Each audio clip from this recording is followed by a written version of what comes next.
ang nilalaro every single game. This is one. It's gonna be one amazing ball game for everyone. One exciting one.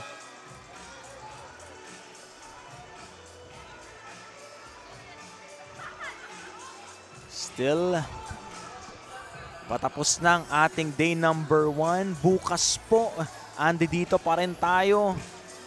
11 AM mag-uumpisa ang ating mga laro.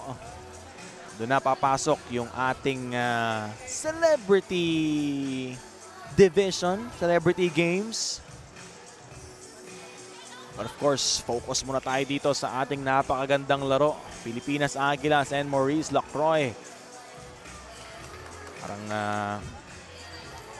Japan versus Philippines.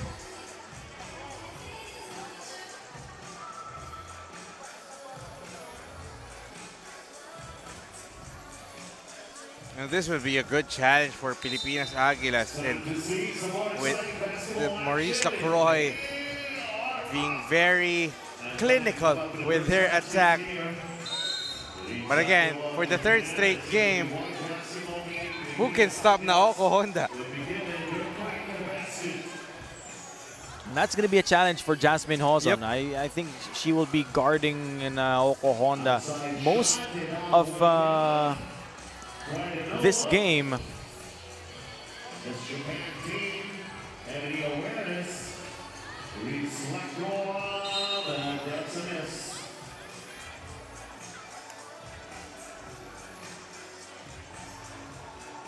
Still scoreless. Almost 30 seconds gone by. Lexi Pana.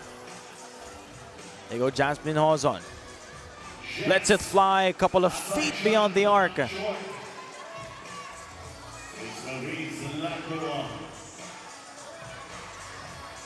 Honda on the move. That was against Lexi Pana. A beautiful looking floater. Mar Prado on the other end. Basket end one. There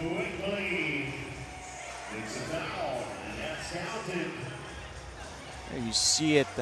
Naoko Honda. Kontra-tempo lagi yung mga tira.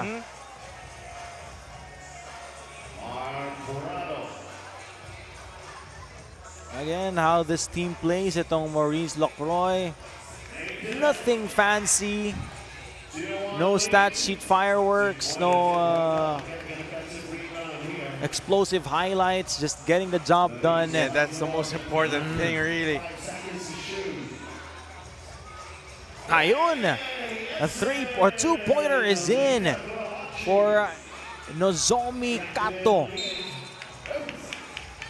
Or Norika Kuramochi, rather.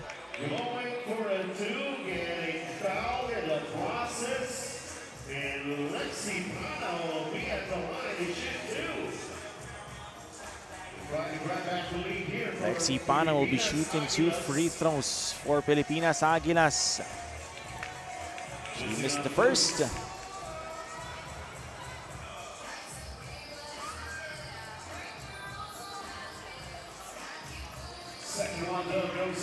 Game is tied, 3 apiece.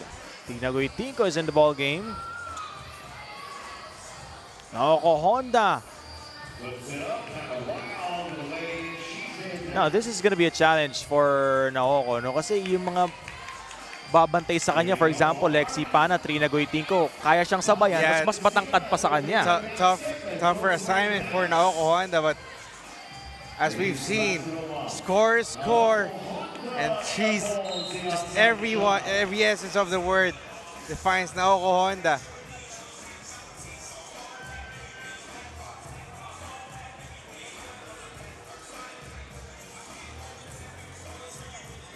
Balik ang bola dito, Pilipinas Aguilas. Ladies in white. Jasmine Hozon, the crossover, wow. The escape, the reverse, the layup, and it's good.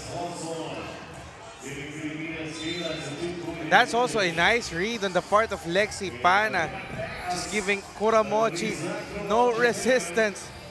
And that's another turnover for Maurice Lacroix. Nasa Hozon na naman. Trina Goitinko, now Lexi Pana. 4 seconds to go. Lexi Pana will miss.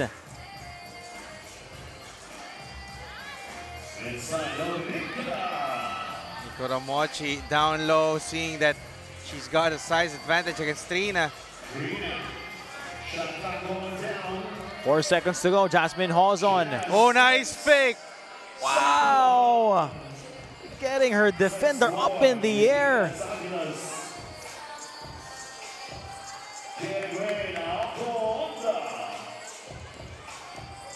Pero kahit anong mangyari, si Naoko Honda makakagawa pa rin talaga ng paraan. Jasmine Hozon. 6-5, Naoko Honda. Mid-range jumper, no.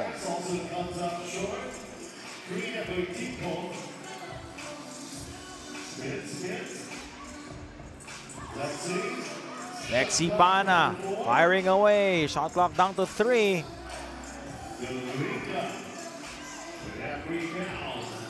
Naoko Honda still scoreless from beyond the arc. There's Jazz Hozon. Medyo nanahimik dito sa laro natin na to after that tough layup to go. With 6:35 remaining here in this ball game, 6-5. Ating score, Jasmine Hozon. There you see it in yung kanyang huling puntos. And over to the other side, Norika Kuramochi making things happen. Jasmine Hozon, just veteran smarts here in this ball game. Kanina pa niya ginagawa yun, no? When nothing's happening, when Pilipinas Agilas need something, they always call Jasmine Hozon. All right, let's get this thing going once again. 6-5, Pilipinas Agilas. Naoko Honda. Wow. Did she save it? No. Everybody got caught by surprise, made the way. She was wanting to retrieve that. Nakikita mo na, Randolph, yung hirap ng mga puntos na dumarating na kay Naoko Honda. And it also speaks volumes of the quality of competition. Not that we're demeaning the teams that Maurice Lacroix faced, but this is an elite team, Pilipinas Agilas Hoop Jeep. Kumbaga, ito medyo nasa mas level na nila. And you see there, Jazz Hozon saying, that's not even a foul, that's just a bump. 6-5, Pilipinas Agilas. Someone to a 1-point lead. Naoko Honda. She has not missed 3 in a row. Yep. All day long. And now against Pilipinas Agilas, talagang napakahirap na ng mga binibigay sa kanyang tira. I mean, you can call it fatigue, but eventually the defense gets you.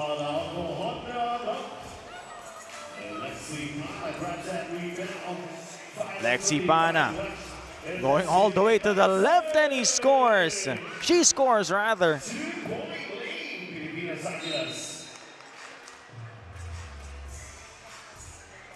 Really picking something out of Zilla's close ball game. And we also like to tell you that if you enjoyed us this morning, thank you very much.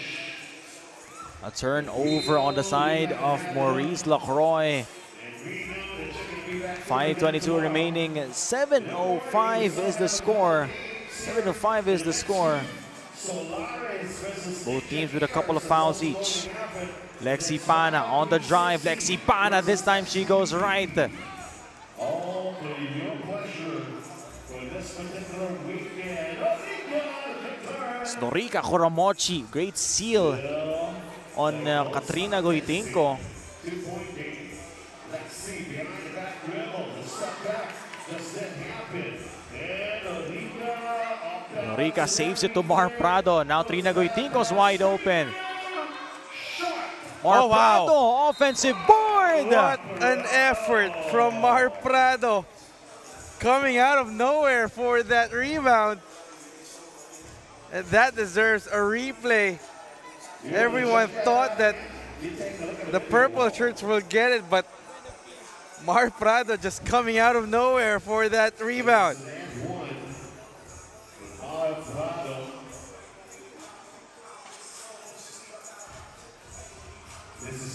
And she converts the 2-point play. Mar Prado, now it's with Naoko Honda. 5 seconds remaining on their shot clock. Outside shot did not work. Zombie. Chess. Oson, 2-man game with Lexi Pana. That's the 3rd basket in a row for Pilipinas Aguilas, all coming from Lexi Pana. That's the Lexi we know. It's a tough cookie to crack. Naoko Honda still finding ways to make herself useful dito sa laro na to.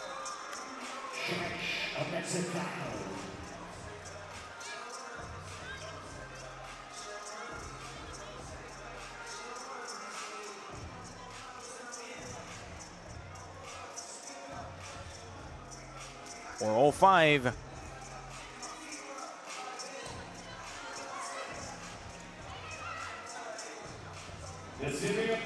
Naoko Honda na naman. Back-to-back deuces. Cutting the lead down to just 1 point, 4 seconds remaining. Oh, Trina Goitinco telling her teammates, calm down, calm down. crucial final 3 minutes of the game. You want to make an announcement? You go ahead. So there's the first team has been announced for tomorrow's celebrity exhibition match. Obviously, Rendon Labador will captain Team Motivated, but he will team up with Kian Baclan, Marvin Hayes, Haring Bangis, and John Paul Mendy. So you wonder who will team up with Malupiton for tomorrow's game. Hindi pa ba nilalabas? Di pa eh. Di pa. Haven't got the clearance yet. So again, real-time updates happening here. Basta sigurado na po yung team Motivated. Oo. Naoko Honda getting her own miss. Follow-up, sablay.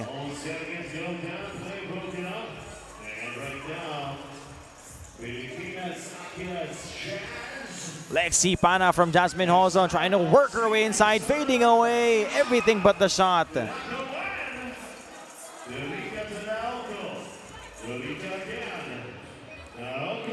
Naoko Honda using that quick first step.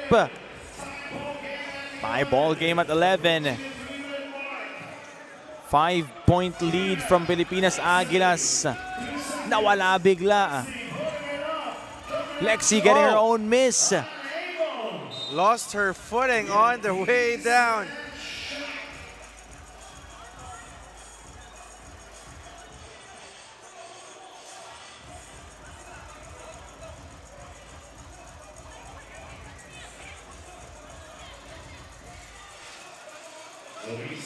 Basketball. 11-11. Naoko Honda with a chance to take the lead for Maurice Lacroix, but she won't.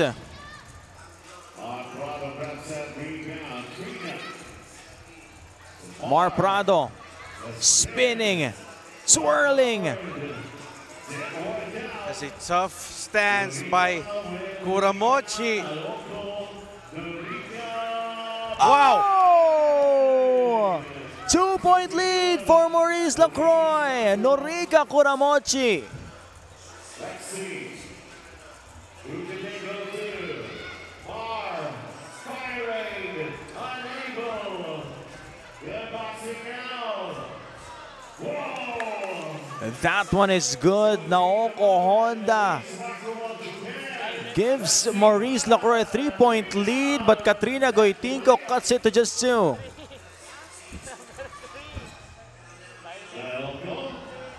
Honda na naman.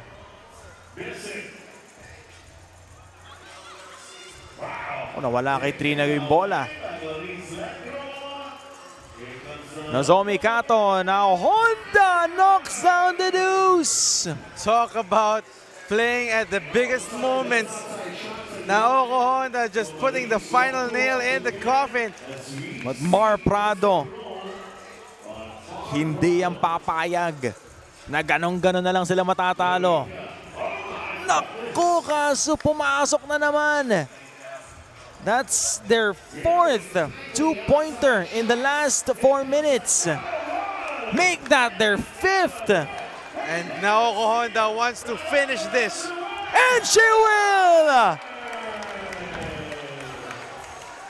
Incredible display of heart from Naoko Honda. 6 two-pointers in just a couple of minutes.